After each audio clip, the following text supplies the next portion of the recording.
5:30. Great. Opening opposition, PM. What was your name and preferred pronoun? Kyle speaking first, he or him. Paul.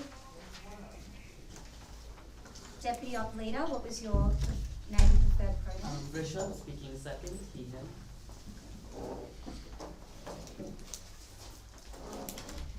Government member? Owen speaking first, here it is fine. Press, he.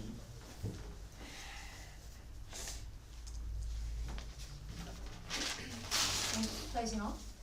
Edwin speaking first, I prefer she. Great. Evan speaking second, I prefer she. Great. Now I'm not sure where the. Oh, excuse me. You're an observer? Hi. Hi. Yeah, I'm the other way. You're the other wing? Great.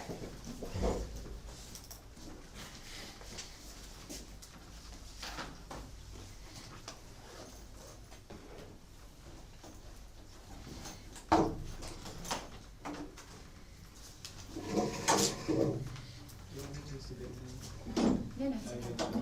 Oh, my phone actually might die. So yeah, maybe use that.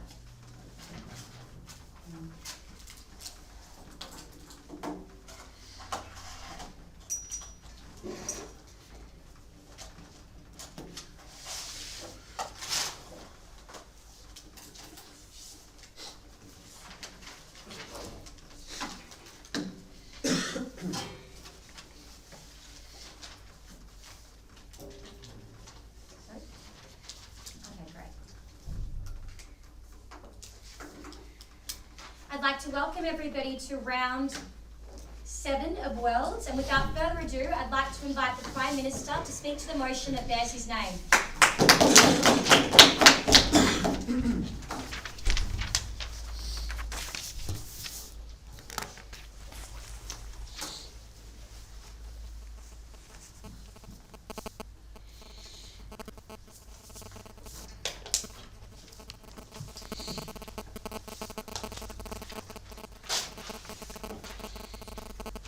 Important to note right from the start of this debate that what this is a comparative debate between two different systems in which we think that a movement towards one system would be better than a movement towards the other. So just to be entirely clear on this, what do we think these two systems look like? We think that on the one hand, on our side, you have greater power for groups like unions, greater power for individual workers to be able to lobby as a collective their employers directly and have those changes made by those employers. You see the system used to great effect in Sweden, for example. That's the kind of system on one end of the spectrum. On the other hand, you have places where government regulations tend to be the means by which the individual workers are given specific rights and their interests are protected. This is something that happens to a greater extent in the UK, but you also see that in other kind of Western European countries to a far greater extent. We say that we prefer a system which is closer to the former than one which is closer to the latter. We broadly think that the one that is in Sweden is a very good one. We think there are lots of benefits to them. We think that actually the key distinction when you look at it is whether or not the power and the influence and the changes come by lobbying employers directly, and the choices that are made by the employers, I'm getting to the end of my map again in the end, the choices made by the employers are influenced by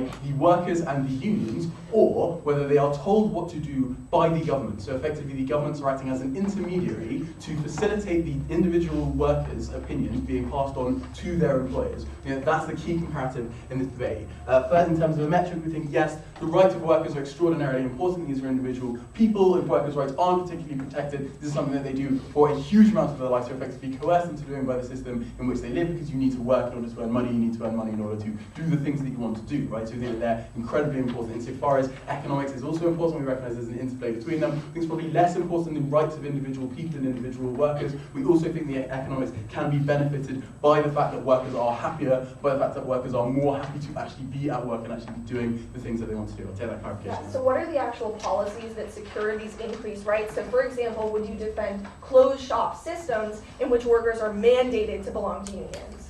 So we think that the system in Sweden, for example, is one where you are mandated to be part of a union. We are happy for that to happen, but we recognise that in those systems is the case that there is not just one union per industry. There's not just one union per company. We think insofar as people are mandated to be a part of a union, they have a choice as to which union they become a part of. We'd be happy for those systems to happen. So 2 points in opening the case for government today. Firstly, it's about why individual unions are better able to be industry and location specific in terms of the needs of their workers being communicated to their employers. Secondly, I'm talking about the fact that unions are far more appropriate than government in terms of leveraging and understanding the needs of the employees, but also are much better able to actually turn those needs into policy without the kind of the negative other influences that they have, which I got onto in that substantive matter. So first, this idea about different areas. Just recognise incredibly importantly that different industries and different areas have very different needs in terms of who your workers are.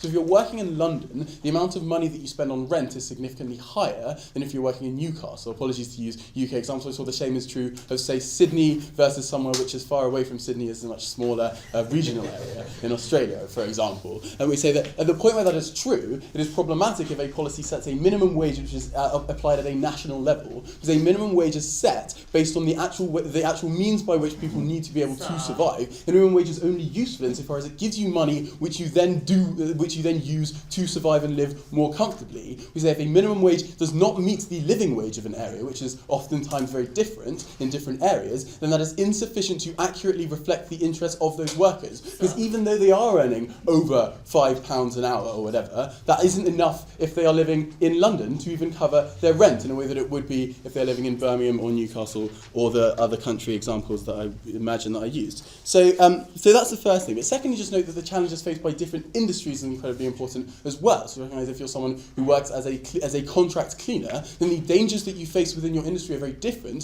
to when you're working as an office worker, because contract cleaners need to ensure that the kinds of chemicals that they're exposed to are incredibly carefully regulated, where someone who's working in an office has probably more things about kind of the ergonomics of that workplace and the way the hours that they're subjected to being in the same place and the way in which they look at their screens and all of that kind of thing. Those are the dangers that those workers face. They're incredibly different. The reason why it's incredibly important and incredibly difficult for government to regulate based on that is twofold. Firstly, it's broadly not in government interest to regulate on a micro level, because they don't get as much political power and political support from that level of regulation. We see there's a point where you do something which only applies to one specific industry or only applies to one specific city, is much less likely to get attention from people because it applies to fewer people. It's also much less likely to get you the support that you need to get re-elected, because it applies to fewer people as well. But also note, secondly, it's not considered that government's role. A huge amount of the time, people are able, and media are able, to say this is micromanagement by the government, and that is something that is incredibly bad. We say we don't want that to happen because this is something that the government ought not do. They should be arbitrating on a national level. At the point where that is not happening, actually the interests are being communicated by those industries, by those workers, and by unions which reflect the interests of those workers, needs to be much more effective in actually gaining that support. But why do you think that the changes are actually more likely to happen? That's going to be my second point, but I will take a POI from opening if I have one.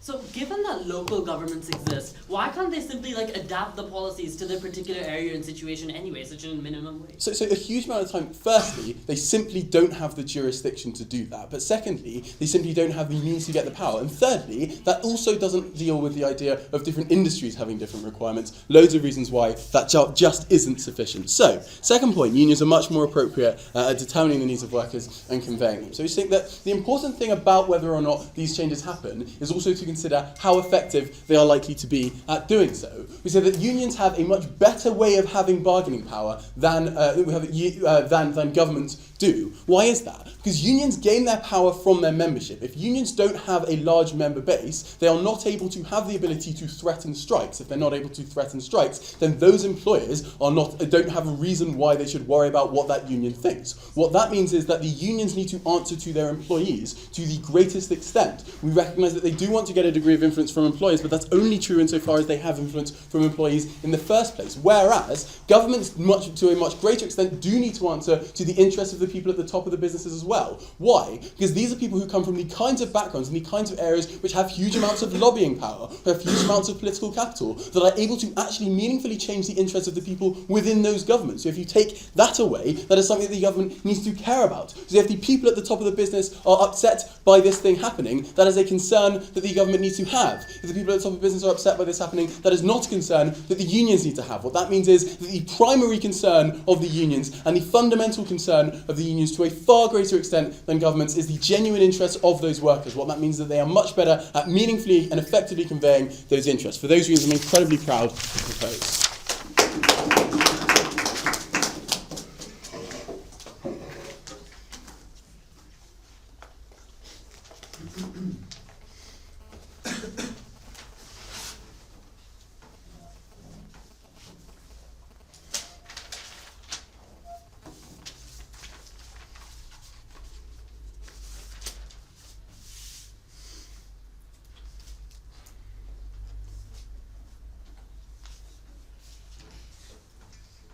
I'd like to thank the Prime Minister for his comments, and now I'd like to welcome the opening opposition leader.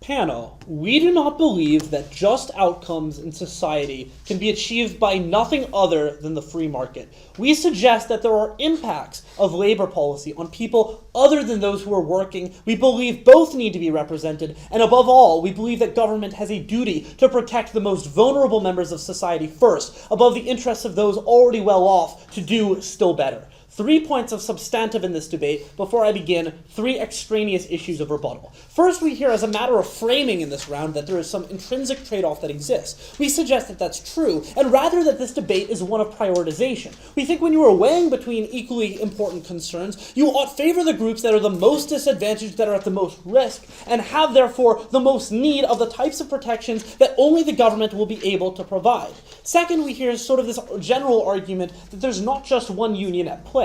To the extent that that's true in some countries, it's not true in many other countries. But where it is true, the actual power of the union is greatly undermined because it creates a race to the bottom, compromising the types of issues which are most important there.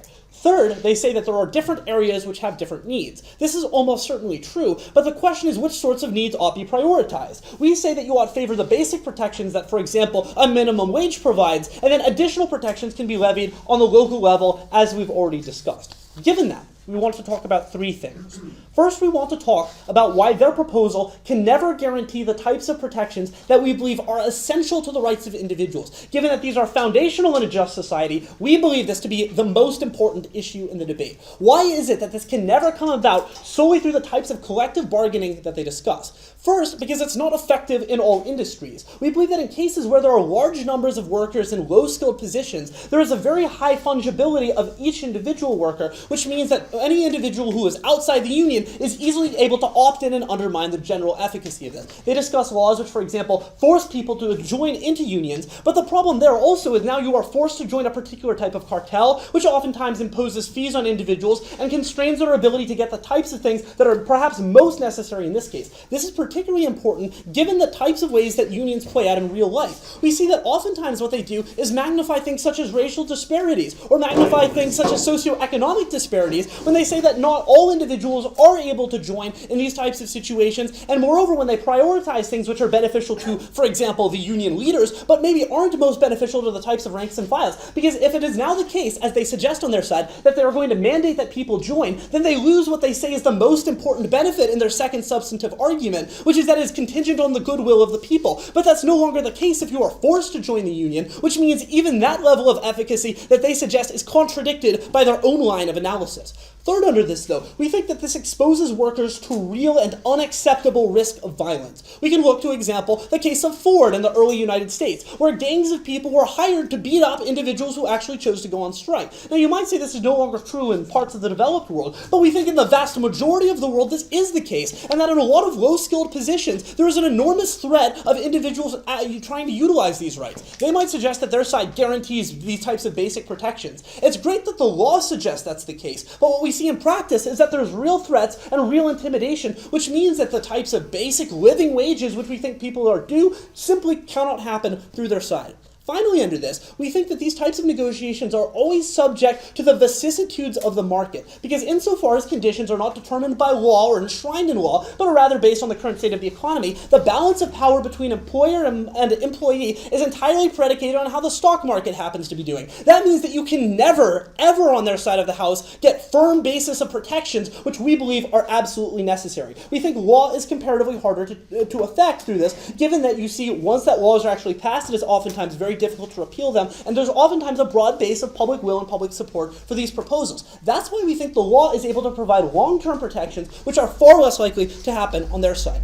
Second, we want to talk about how all of society is made worse. And this is an area that's largely overlooked on opening government. Because what we need to recognize is that the impacts of unions can oftentimes spread outside of just the workers, but also have consequences on other people as well, including relatively poor-off members of society. First, we'll tell you that collective bargaining as a process incurs transaction costs and waste, which oftentimes meaningfully disrupts the economy and is internalized in the form of increased prices for goods and services, including the goods and services which are used by the most vulnerable. We say that sometimes these are simply monetary effects, like the price of something rising. But what can also happen is that in particularly important unions, you see a crippling of essential services being provided. We tell you that it's not justified to hold over the public's head a threat of not getting goods that they need when a legislative alternative is there, which is a real alternative and is comparatively better. Second, though, we think it produces market inefficiencies. There is no Pareto when you see the types of unionization that occurs and people are not able to sort to the best jobs and best positions at their skill level. It also, though, makes it incredibly difficult to succeed in starting new businesses in a lot of cases, given that they oftentimes need approval within the unions for fear of the market disruption that would occur. Finally, under this, though, we think that sometimes the concessions that are produced in cases where these types of employees are part of particularly important industries, where they're much harder to replace, makes it so that the concessions are generally harmful. Where do we see this, for example? In the case of teachers' unions, which are able to, for example, require an inability to be fired by any sort of actor. What this means is a really serious problem where you're no longer able to correct for issues where they arise. You're no longer able to get the best people on the job. It creates perverse incentives to do poor jobs, and we think these types of things have really harmful consequences. Overall, we tell you it also shields abuse because it makes it much harder for you to get rid of people who are doing a particularly bad job, even in the cases where it may perhaps be rights violative. All of these, we tell you, are unacceptable. That legislative solutions are much better comparatively because they can establish a basic threshold below which it cannot be crossed. Finally, very briefly, we want to discuss why we think law is a better proxy. First, we think it is representative of all parties affected rather than just a select few. We think this is important because it means that you get a better balancing of the interests at stake. We reject the notion that there's some sort of monopolization by the political elites, given that in democratic systems, it is oftentimes the workers which have comparatively greater democratic power through voting. We think it is paternalistic to assume that money alone is enough to capture these types of political processes, given that people, especially at the local level, where these types of things most often take place, are particularly responsive there. Second, though, we think it establishes clear-cut bright lines which are more easily established and therefore makes it much easier to pursue penalties against those who do the most wrong. We tell you that some people probably deserve severe sanctions when they actually engage in bad actions, and that it's not enough to have people just bargaining and saying you need to do this less, but rather that those cases need to actually be brought to justice. We think that we can get that through establishing laws that cannot be broken rather than just this continuing process which we tell you is evolving and is not able to establish the clear-cut standards which is necessary for justice for the worst off. Panel, very, very proud to oppose.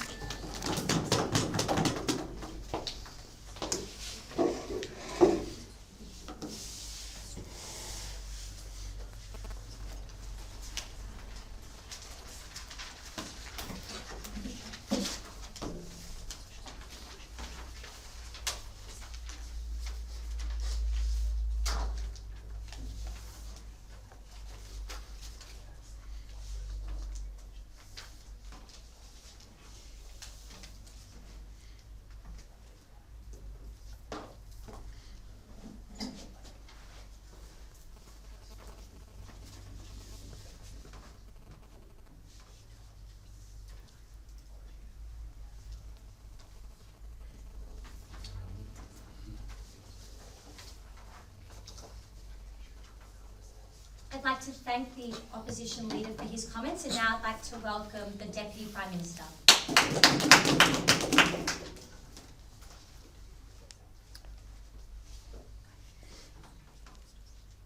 2 points in jeopardy.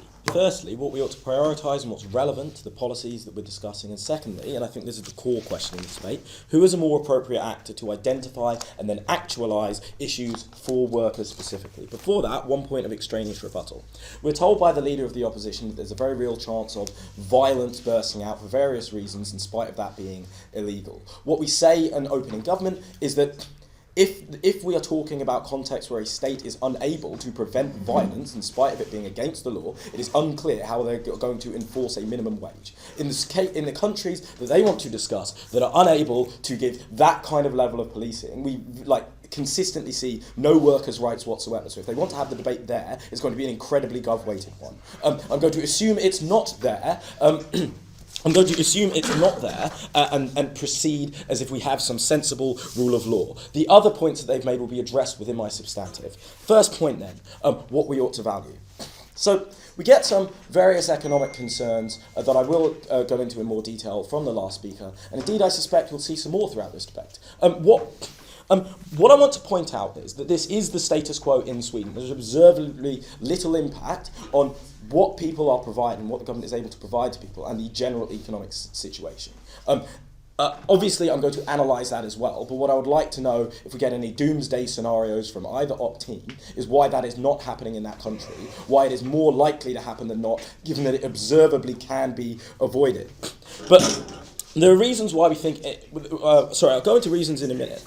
But what I want to point out very clearly from the get-go is that economic prosperity, low prices, etc., are not an absolute, and I don't think anyone in this debate would say they are such. That is not something we're willing to prioritise over anything. We say there are certain red lines we would not cross. It is likely that if you abolished minimum wages and gave no union rights to protect them in any case, and we just allowed sweatshops across every country in the world, prices would be significantly lower for the people who are most vulnerable in the ways the Leader of the Opposition says he would like to see. I suspect do not stand by that being the case. So clearly there are some red lines. So to give examples of those that did come out in Jamie's speech, but were not engaged with by the last speaker, things like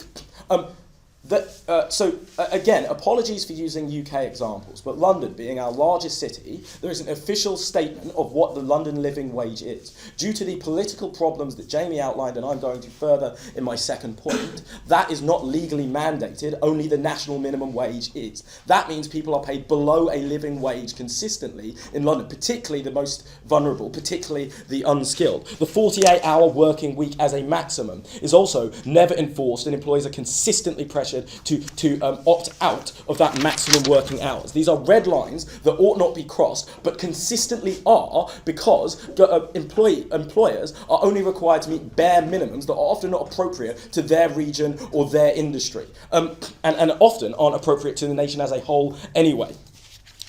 We're told that there'll be a race to the bottom of unions, and that essential services in particular will be affected as a threat that shouldn't be held above the population. As Jamie said, different industries function differently, and as we see around the entire world, unions for essential services virtually never threaten actual strikes. They threaten things like slowdowns, they threaten strikes of non-essential services, so we don't think that principled claim stands.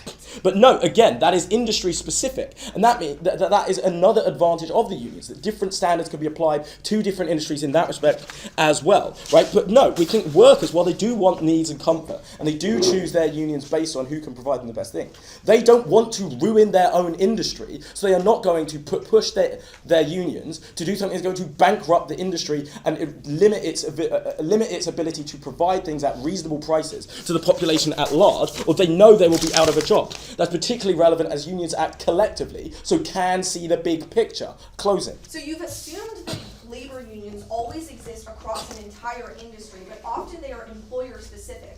What incentive does that union have to represent the positive benefits to workers in other industries or even in other parts of the industry? Okay, in that specific scenario, probably very little. But it's unclear to us why that's so important, right? Because specific employers, specific firms, and specific industries and specific fields often have specific and unique and distinct interests. The reason why unions exist at different levels is because different levels have different interests. And it's inappropriate for governments to be doing broad brush strokes. in the case where different companies do have different unions that are appropriate to it, that is where the government policies are even more inappropriate, because the workers in that company have even more unique needs, but the government has to mandate across companies consistently. So, second point then, who's a more appropriate actor, the government or unions?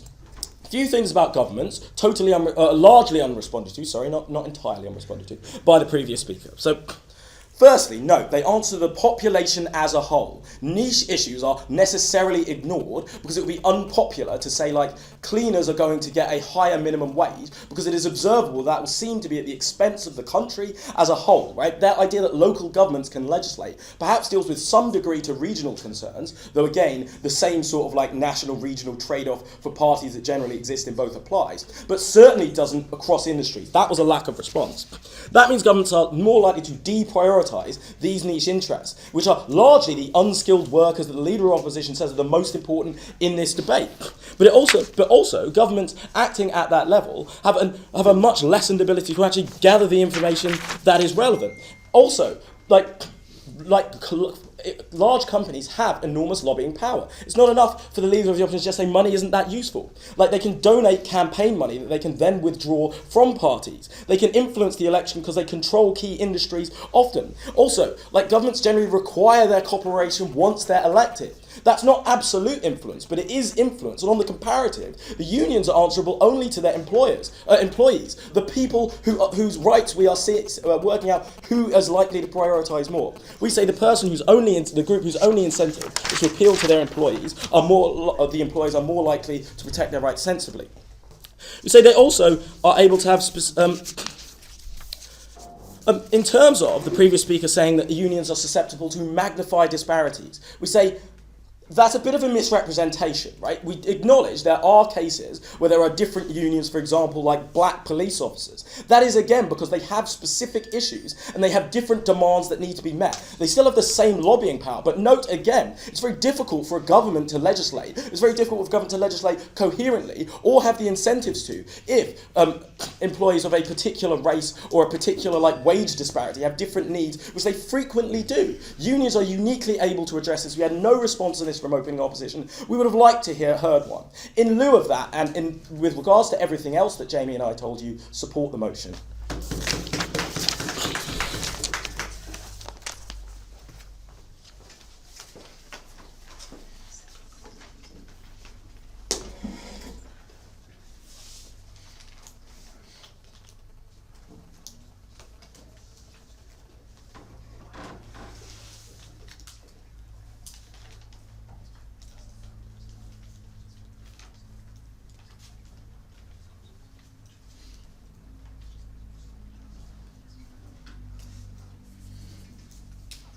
I'd like to thank the Deputy Prime Minister for his comments, and now I'd like to welcome the Deputy Opposition Leader.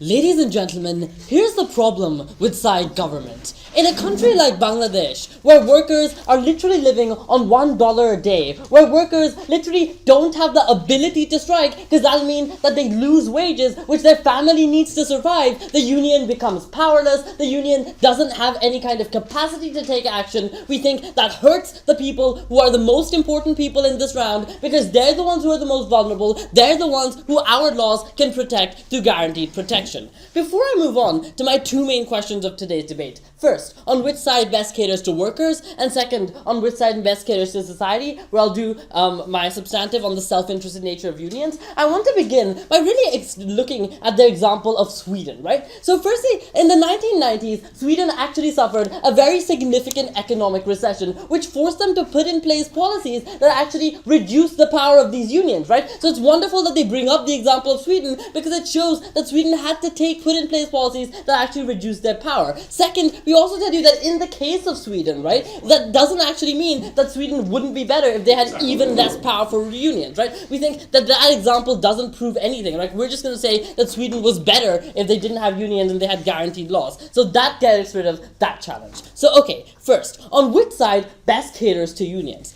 First, our first line of analysis of this is firstly we tell you that unions can only be effective as long as those unions have power. We told you that in the most poorest and worst kinds of situations, places like Bangladesh, where literally they have no kinds of rights, those unions don't have that kind of power because they cannot afford to even go on strike, which means the only actor capable of actually putting in place policies to help them are the government. They're the only actor capable of actually helping them. That's our first prong of rebuttal. Our second prong of rebuttal is that especially in situations that are particularly low skilled, right? Like cleaners, for example, or people like, factory workers. These are the individuals that are easy to replace. So if these people do go on strike, all the companies need to say is we're going to replace you. In fact, we think this becomes especially problematic in their conception of unions when there's more than one, because companies can simply play these unions off against each other, right? So the company can be like, hey, I'll go with you and you and you and not against you, and that means that those unions become less effective because they already have a base of workers that they can cater to. Our second line of rebuttal to this is we tell you that union power fluctuates, right? But guaranteed laws and rights do not. On our side of the house, we think that if unions lack these kinds of powers and lack these kinds of abilities, and sure, that might be true systemically as I've shown you, but that's also true temporally, right? As the economy changes and as the union bosses changes and maybe the charisma of the union bosses changes, and that changes how those unions are able to wield power, which changes the institutions to place. We're not going to risk the rights of our workers on the particular capacity and the charisma of the union bosses. We think that's ridiculous. We think it's morally disgusting. And our third line of analysis is this, ladies and gentlemen. We think it's morally wrong, right, that we're getting these people to fight for these rights that they actually deserve, right? We think people deserve the right to clean working conditions. We think people deserve the right to these, the right to a fair wage. And we don't think it's their obligation to actually have to fight for these wages themselves on in the company by company basis, right? We think it's far better you do this on a national or even on a local stage, and we think on that level we're better able to protect them. Okay, let's deal with the analysis that local governments aren't good at this, right? So for some reason local governments have no incentive to do this. So clearly they seem to not understand the fact that local governments come on various levels, right?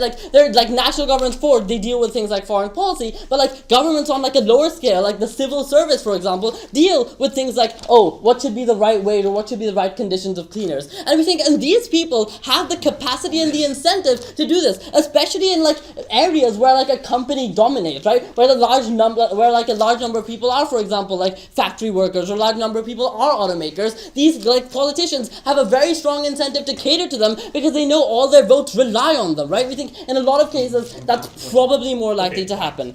Yes. Okay, but presumably politicians also have competition for their attention in the form of large corporations or outside economic interests. These don't exist in unions, so you get a purer form of representation. So we don't actually think that's necessarily a bad thing, right? We think politicians do need to make decisions that adjudicate larger corporate interests and unions, right? We think that's completely fair. But at least on our side, we still tell you that unions can also affect political capture, which ultimately hurts them, right? Because they put in entrenched policies that make those markets less competitive and therefore workers don't help. But furthermore, we also tell you that politicians are the more legitimate actor in this case, because we think that when unions take a policy, they have third-party harms, right? When the London tube workers went on strike, that affected the entire country or the entire city, for example, and we think therefore the politician is the more legitimate actor in this case to adjudicate these differences. Okay, second question in today's debate: which side actually best caters to society? Two tiers to this analysis. First, we told you that unions impose significant transaction costs, right? The process of negotiating, the process of going through this is basically dead weight loss that ultimately hurts the economy. But furthermore, we also tell you that it actually reduces investment in these kinds of industries where unions dominate, because firms don't know what they're investing in, right? They don't know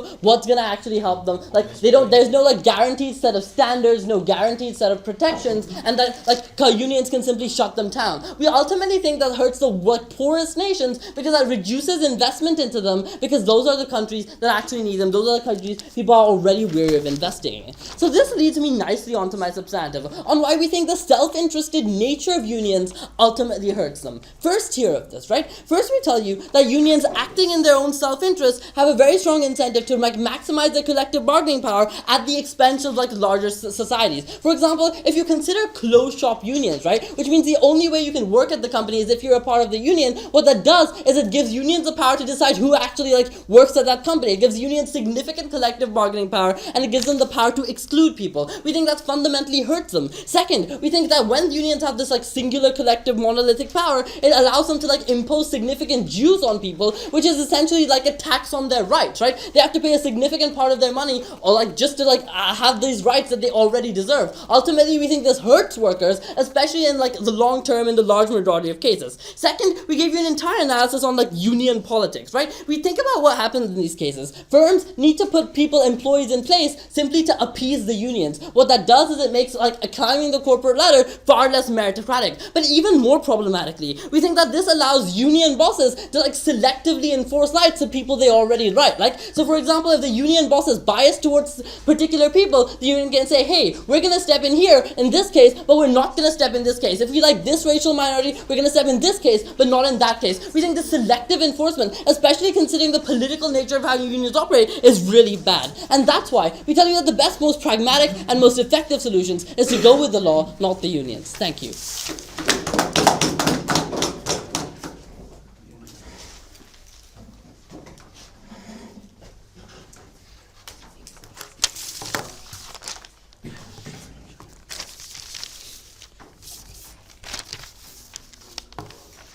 Jesus Christ, I've got a tree here. Right, goes there. This goes here. That. This goes here. This goes here. Okay.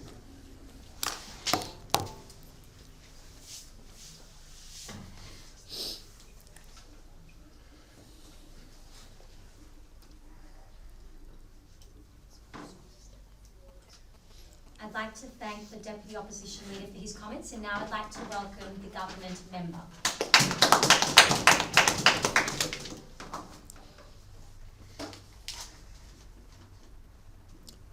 We good? 2 points of extension. First of all, the vital role trade unions have in building and organising parties of the left, where this can bring much greater benefits for workers in the country as a whole than anything that's been talked about in top half. Secondly, why trade unions play a particularly crucial role in the democratisation process in the developing world and in the maintenance of peace and stability, particularly in countries riven by ethnic tension. First off, a couple of miscellaneous points of rebuttal. A large portion of Opening Up's case is complaining about structural flaws that can exist within unions. Recognise these cannot, of course, be true to some extent, but this is also massively non-comparative. Why? Because the same things can happen in political parties and in governments. If your problems are overly charismatic leaders or weak democratic structures, recognise these can also exist in governments but are probably worse. The problem of having an overly powerful charismatic leader is probably more problematic when the leader literally has a whip's office which he can compel his MPs to vote the same way he might. Whereas trade unions are democratic organisations. They have factions within them, they have oppositions within them, which trade union leaders often need to play off against each other to secure their re-election. So recognise they can't act as unfeated in such an unfeated manner as this. Secondly, they tell us that the problem is that optimal economic conditions aren't stable, and this is a problem for our side of the house. But recognise this is clearly true. Particularly when we look at the case of what is optimal for workers will be different in different economic conditions. So in times of growth, you specifically want higher wages and longer working hours in order to increase your standard of living as much as possible. But in times of recession, as we just saw in the Great Recession, you often want to lower your wages to try and maintain employment. Recognise this is much better on our side of the house, because if your problem is that these things can be that unions can be unchanging or slow to react. This is much worse with laws, okay? At the point at which you have to spend vast amounts of legislative time committing to change them, at the point at which there's no political capital, or just that the government's attention is distracted on other things, and these things don't change by default. Recognise these aren't problems that unions have when they re-engage in continuous negotiation. Recognise also that because unions' interests are to represent all or the best portion of their workers, they're uniquely willing to accept falls in wages in order to maintain employment levels. The difference is, you have to work really hard as an employer to convince unions that these wage falls are definitely necessary. Unions will usually have a good inside and outside knowledge of the business, because that's what their interests are in representing their workers. And you have to do a lot of work to persuade them that it's definitely necessary for wages to fall. Governments are, first of all, perhaps less likely to accept necessary wage falls for all the reasons about why I gave legislation being slow to change, but are also potentially more likely to accept unnecessary wage falls, where employers say, look, we really just want to maintain our own profits here. Like we say when governments are more used to sort of lobbying, going to the same dinners, being from the same social class as business owners, they're much more likely to accept those owners and have those arguments. We think unions are better on this side. 2 points. So, first point of extension: why unions build and strengthen the parties of parties of the organised left. There's several reasons as to why this happens. First of all, mass union membership builds an ideological norm towards collective action. So you say at the point at which parties of the left often rely upon collective action, the fact that we should all share things equally or take a hit equally in order to protect weaker members of our society. This is an ideological norm that obviously benefits parties of the left when they advocate things like higher taxes in order to provide higher social security for people. Secondly, they provide money, crucially, for left-wing political parties. So recognise it's often you often need large amounts of money to fight elections. You need to pay for research staff, you need to pay for advertisers, you need to pay campaign organisers, you need to put out advertising, all this sort of thing. Recognise that it's much easier for parties of the right to get this at the point at which when they're advocating things like lowering corporations' taxes or whatever, it's much easier for them to solicit donations from wealthy individuals. The fees that they were so concerned about inside opposition are exactly what goes into things like unions' political funds, which will pay for organising and campaigning of left-wing activities. Lastly, unions can often be crucial in providing. Thirdly, unions are often crucial in providing representatives. So, in order to become an MP, you need certain degrees of education, of training. You need to be able to convince people. You need to know how to speak. You need to know how to act politically. Usually, obviously, for most right-wing parties, you learn these skills at a university. Okay, but particularly for the working class, you often can't do this if you're shut out of these opportunities. Unions give you this option and give you this experience of working, of organising, of acting politically. Lastly, unions are very good at mobilising voters and turning out votes to get them to vote for parties of the left. What are the impacts of this that we say are so great? First of all, we say there's a principle thing. The working class have a right to representation. We say to the extent that poor people are often shut out of other structures of organising at the point which is often harder for them to engage in the political process. We say they have a principled right. But secondly, there's just much greater impacts of having stronger left-wing parties. Because recognise we have to admit in this debate of a comparative, the end result for workers will often be roughly similar or quite close together. We're trading off worse regulation on labour markets in exchange for stronger unions. But recognise there's lots of other things not covered by this that workers massively care about. Things like having proper social security, for example. Things like having better spending on healthcare and education, which disproportionately help the poorest. Recognise this also deals with this challenge of Bangladeshi workers being afraid to go out on strike. Presumably they'd be less afraid to go out on strike if there were better social security provisions in the country, so they knew their families wouldn't be destitute by the loss of a single day's pay. Recognise that in the absence of strong left-wing representation, political parties or parliaments can often be dominated by people who come from the same background, who come from more right-wing tendencies, who expect to walk into a sort of revolving corporate door of corporate jobs after they leave governments, who are less likely to legislate against the interests of the rich or of their own class. We see these are better impacts insofar as they just often help more and more vulnerable people, but also because things like better education, better healthcare can have a much higher impact on your life, or things like better social security can do things like help the unemployed, who are otherwise equally disadvantaged on both sides of this house. I'll take opening. So if the left is so good, why wouldn't workers just directly donate to them instead of going through the union, which is clearly coercive?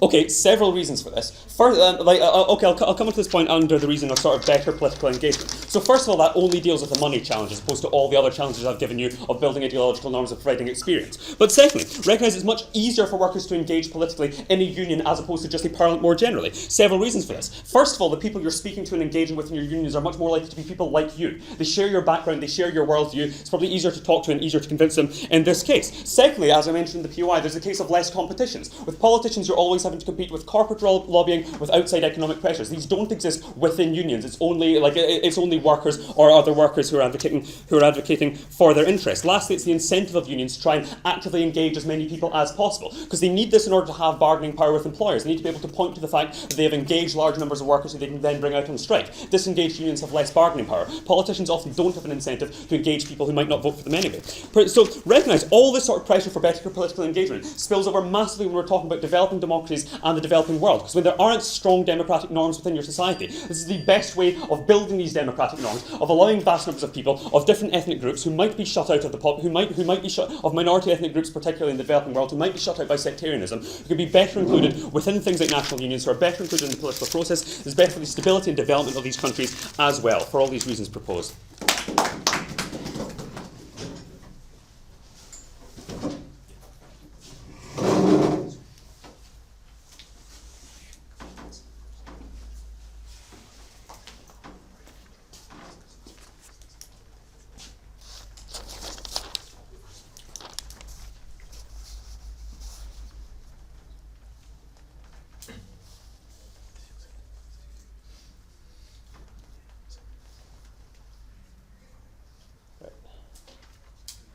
Thank you, honorable panel.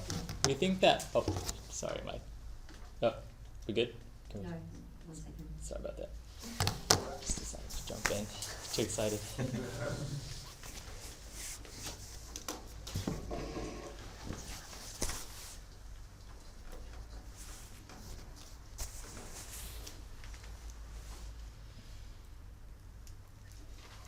I'd like to thank the government member for his comments, and now I'd like to welcome the opposition member. Right.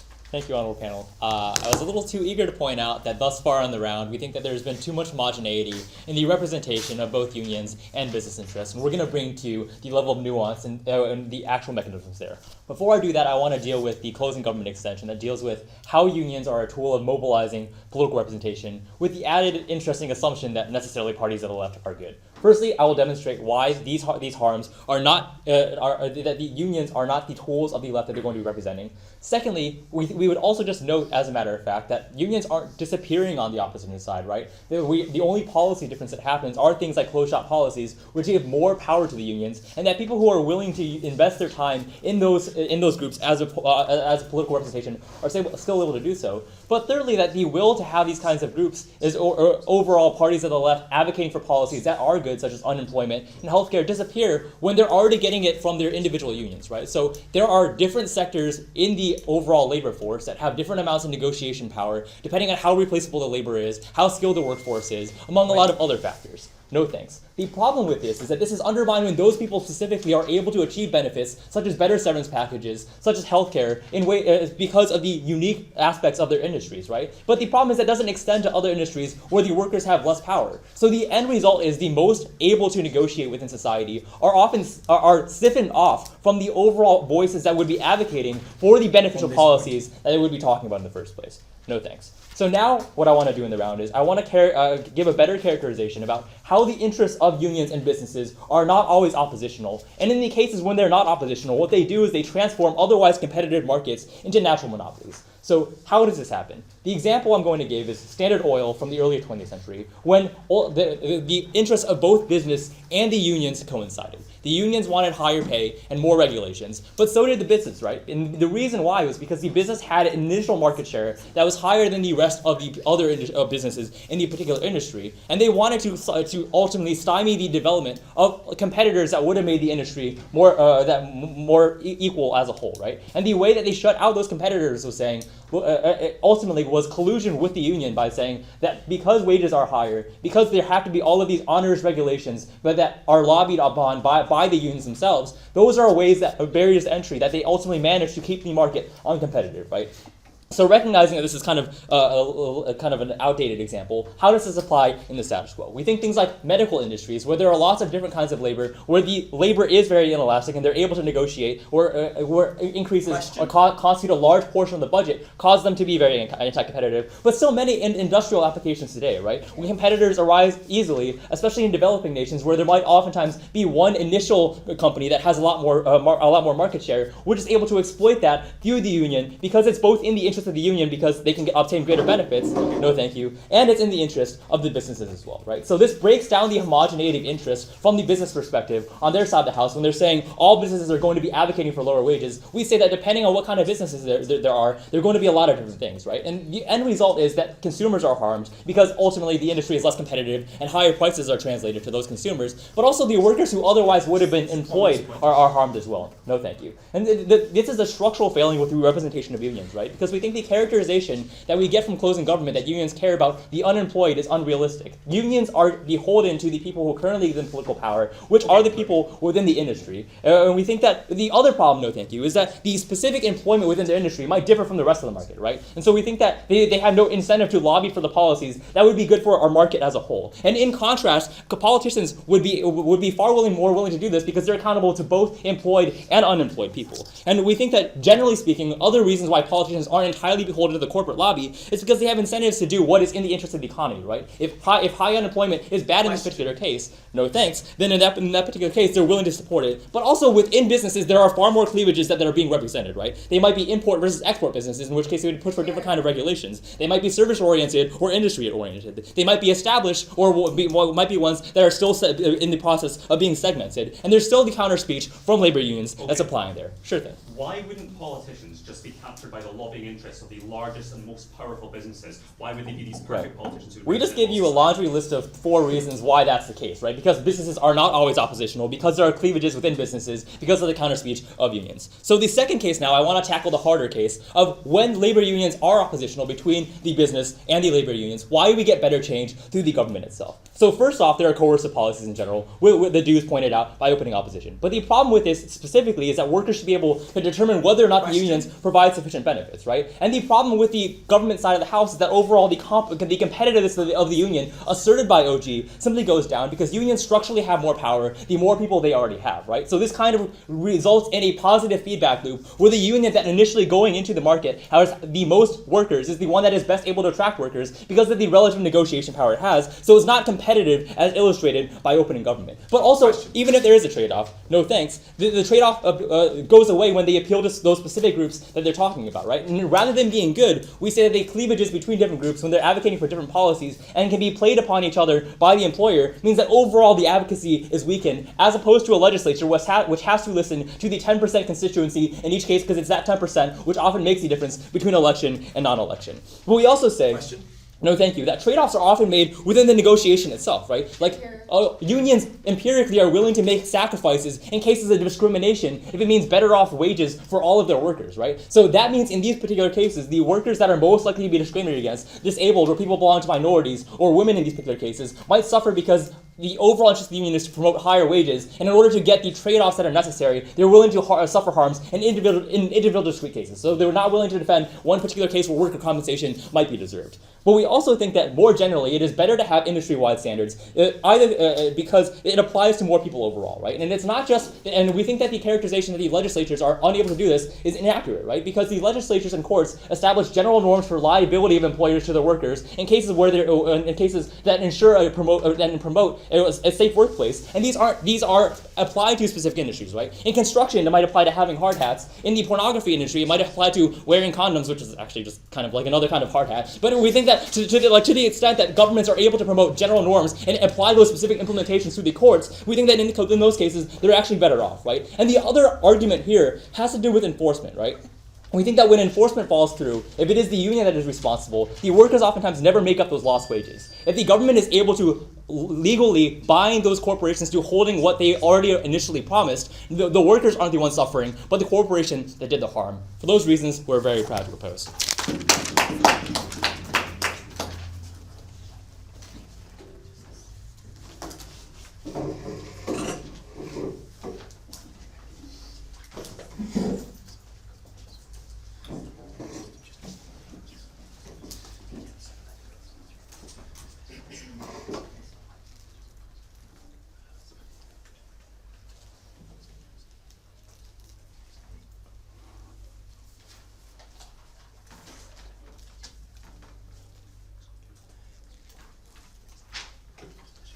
I'd like to thank the opposition member for his comments, and now I'd like to welcome the government whip.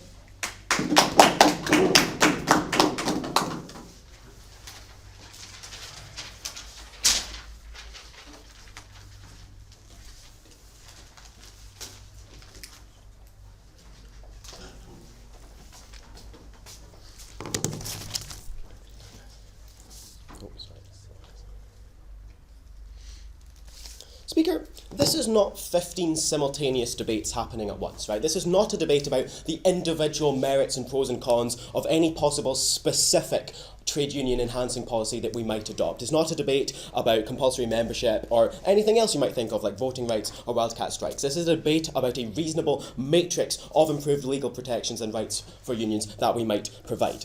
This matrix also allows us to deal with the first half of the DLO speech when he talks about specific weaknesses that unions might have in some scenarios. For example, places like Bangladesh where people can't afford to go on strike or workers being easily replaceable. Recognise that these are exactly exactly the types of things that this policy is designed to solve. Strengthening unions would look to deal with specifically these concerns by, for example, having protections against being dismissed for going on strike, or by, for example, having like a state welfare system that will fund you if you want to go on strike. Again, we don't have to go into the merits of these policies specifically, but these are the sorts of things that you do if you're strengthening trade unions. The comparative on this, no thank you, is how successful would these same economically deprived Bangladeshis be at influencing their government in terms of getting the exact same amount of positive change? We think the obvious answer is significantly less so. This runs into all of the problems that we've talked about all the way down government. It's also relevant for the extension that we just squeeze in time on the effects in the developing world, insofar as we brought you stuff about how this inculcates democratic norms into workers, this helps establish and strengthen democratic systems where they are in their infancy. We also want to point out that trade unions are better placed to protect against sectarianism. This deals plausibly with the situation that we're talking about in Bangladesh. Certainly the closing opposition extension, when they talk about we'll just throw some minorities under the bus in order to get higher wages for everybody else. This is implausible for a number of reasons. First of all, trade unions uniquely possess fairly extreme, but certainly always left-wing ideologies. It's simply inconsistent with the political stance to be willing to do that to vulnerable people. Second of all, you have an incentive in terms of strengthening your own bargaining power to be as inclusive as possible, right? You are a stronger trade union if 100% of your workers vote with you, as opposed to just some of them and alienating some actual members or prospective members. But finally, this is just simply not the reality of how trade unions work. They regularly sacrifice, as a group sacrifice, in order to protect particular individuals. You see unions going on strike because of the unfair dismissal of 2 or 3 people, because that is the deal that you're entering into. You recognise this is something that might happen to you, and you would expect everybody else to do the same in your position. The other stuff we hear out of extension relates to a couple of things. First of all, anti-competitive practices, essentially saying you're going to shut out competition through collusion. It's not clear that unions would ever have the capacity to actually be able to do that effectively, even under our prop. But if they do, let's just presume they somehow magically become incredibly powerful actors. We're still probably happy to impose antitrust or monopoly laws against unfair collusion or anti-competitive practices anyway, and prevent this from happening. At the very least, this is a case we get from closing opposition which operates at the extremes. We could also have given you examples of extremely bad things that right-wing governments could do if they're incredibly corrupt or they really don't care about the well-being of many of their citizens. We decided to take a higher burden than that. Finally, on rebuttal, we hear claims about how political actors are just better because they're attempting to represent everybody and trade unions only represent themselves. First of all, political actors do not try to protect everybody. They try to protect the people that put them into office. This might be entirely inconsistent with the interests of some other people, particularly trade union groups which are on ops side are less likely to be successful in politics than on ours. We think this is problematic given that they wanted to set up an op that helped the most vulnerable people. 2 points of summation. First of all, on flexibility. Recognise that opening opposition were worried about trade unions changing and being really inconsistent protectors. First of all, we point out that governments obviously change too when new governments are re-elected. We generally don't think that's that massive a problem. But second of all, we've painted the changing nature of trade unions as a positive one because they always change consistently with the democratic will of the members of that union. That is how a new leader is elected. That is the only way that they can change. They can only ever change in a representative way. Moreover, on the issue of flexibility, we think legislation is necessarily always going to be a blunt instrument that is less good than the flexible nature of trade union bargaining power. No thank you. Opening government talked about this in relation to geographical area and industry.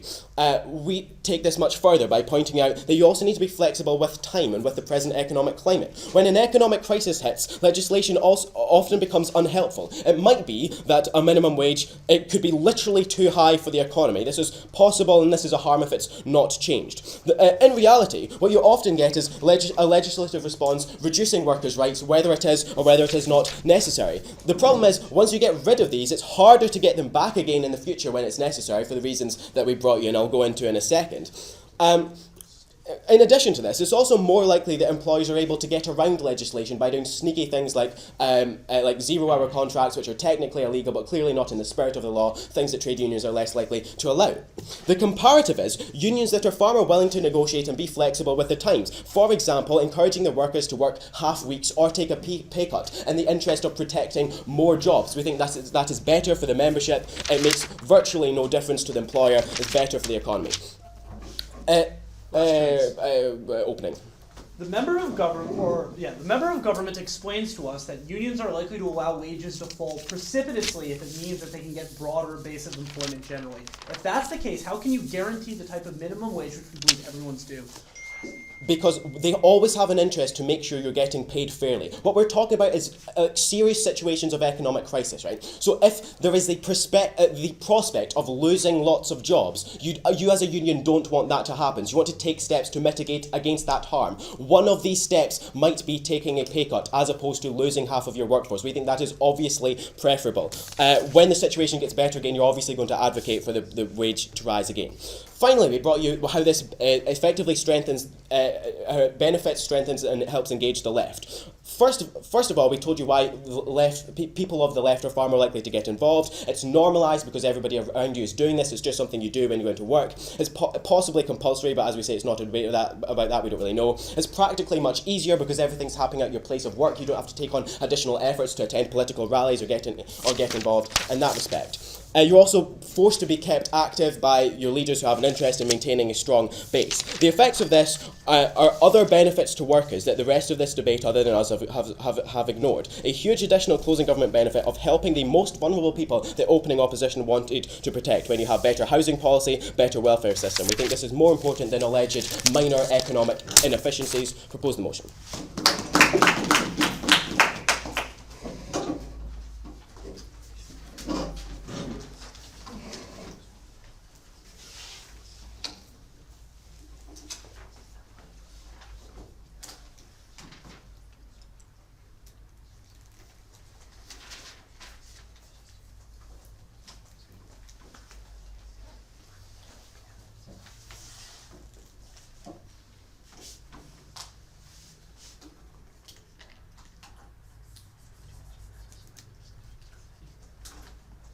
I'd like to thank the government whip for his comments, and now I'd like to welcome the opposition whip.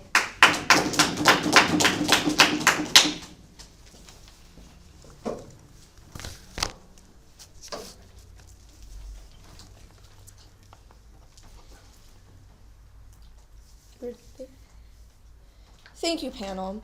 I think the problem with this debate is a startling lack of nuance from the entire government bench about how interests within both the business community and the working industry are entirely more complex than they've portrayed. What we hear from opening government is that businesses and workers are always antagonistic. And what we hear from the closing government is even funnier, which is just that the left is always right, and the way you win a debate is proving that you are advancing the cause of liberalism. So I have an example that I think takes out both of these portrayals. In the United States, when the Trans-Pacific Partnership was proposed and under debate, you know who opposed it? It was labor unions in industrial sectors because it would reduce the competitiveness of American industry, and business leaders in industrial sectors because they would make less money if industries abroad were more competitive. Clearly, it is not the case that labor is always progressive and represents everyone, and that business and workers never cooperate for bad outcomes. With that said, I have two questions that I think are going to crystallize this debate very clearly. So the first is, who actually achieves better benefits for workers, right? And specifically, the workers that are not benefited to the greatest degree in the status quo. And then the second question is, who is better for the overall society, right? Because it's not the case that we can simply benefit the workers that have the protection of unions at the expense of all social services, or the workers who don't have this protection. So first, on who's better for workers, Edwin explains to you that businesses and workers collude all the time for their benefit. So I'm going to break this down very clearly. In competitive industries where the products are homogenous, labor is cheap, anyone can enter really quickly, right? So this is industrial sector, mostly what we're talking about. So the problem is that usually in the status quo, there are a couple of companies, so antitrust laws don't solve, they're not monopolies, they're oligopolies, so they meet the bare minimum, right? But they want to keep their market share. They are threatened by the possibility of new entrants into the markets. Now, the only advantage of these new entrants is that they pay their labor nothing, right? They don't pay for anything. So the incentive of the labor unions in these specific companies is to negotiate contracts that pay an enormous amount of money because the existing market share companies can afford it, but new entrants cannot. The problem with this is that, sure, some workers get benefits, the ones that already have stable jobs in these companies, but it's at the expense of, first of all, the now reduced level of employment in those existing companies, so costs rise, they have to fire some people, and the unions are fine with that. But then, second of all of the new companies that now go bankrupt fire thousands of workers, and those are the people that in the status quo are unemployed, right? So we think that all they're doing is gaining benefits for a few people who are doing pretty well in the status quo at the expense of everyone else. That's really, really problematic. So the only response we hear is antitrust laws, right? That solves monopoly, it doesn't solve oligopoly.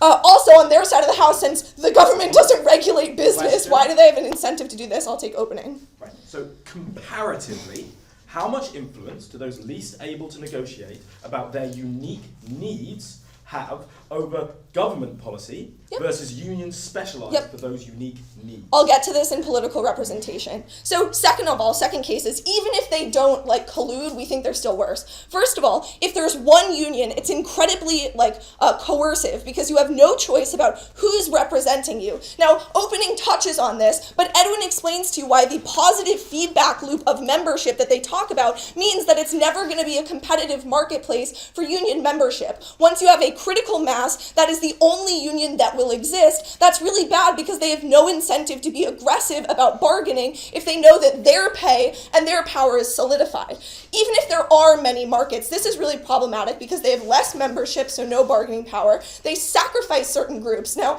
closing response to this by saying, labor is always leftist. So again, the nativism example with the TPP. But second of all, if women make up 10% of your union and everybody else wants a general wage hike in the sacrifice of paid maternity leave, why is it not in your incentive to ditch the women in order to keep 90% of the votes? No, not at this time. You could have responded earlier. So I think even if there are many unions, they're clearly not representative of everyone, specifically those that need representation.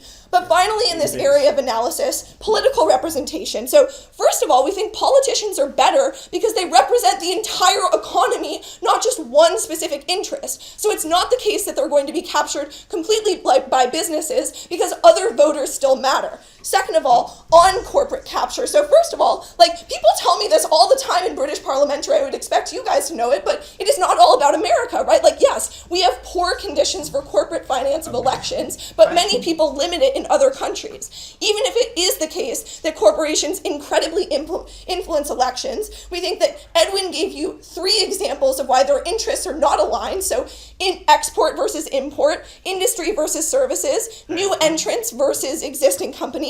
And then finally, this creates the opportunity for counter speech. So some of the biggest contributors to political campaigns are actually conglomerated labor groups. So we think that this is a perfect opportunity to overcome the type of dealing here. So we actually think that politicians have the best incentives. I'll take closing. Okay. Unions have a massive incentive to never exclude any minority, no matter how small, because even a very small number of people breaking a strike massively reduces its efficacy and the willingness of other workers to stay out, meaning they lose bargaining power.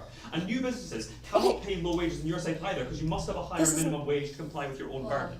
Okay, great. So I actually think this is false, right? So the examples I gave you, it's not a meaningful plurality of the people. If women are 10%, they're not going to break a strike because you need 10%, more than 10% of your labor force to actually employ your factory. Second of all, there are trade-offs, right? So if the majority's pay is sacrificed for that 10%, you don't want to include them. So yeah, I think I've soundly defeated the fact that you actually get better representation and better bargaining for the workers. Second area of analysis, who is better for everyone? So first of all, predatory collusion is bad for the overall economy because you prevent the entrance of new businesses, which is good for consumers and the businesses. Second of all, you get worse social services overall, so this is dealing explicitly with closing government.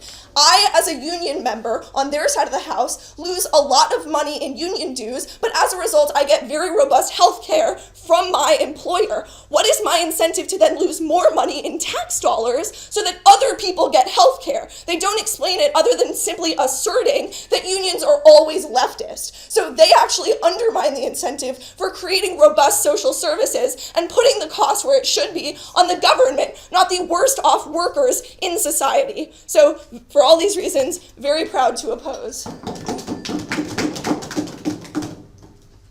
I'd like to thank the opposition for her comments, and now I'd like to conclude today's debate.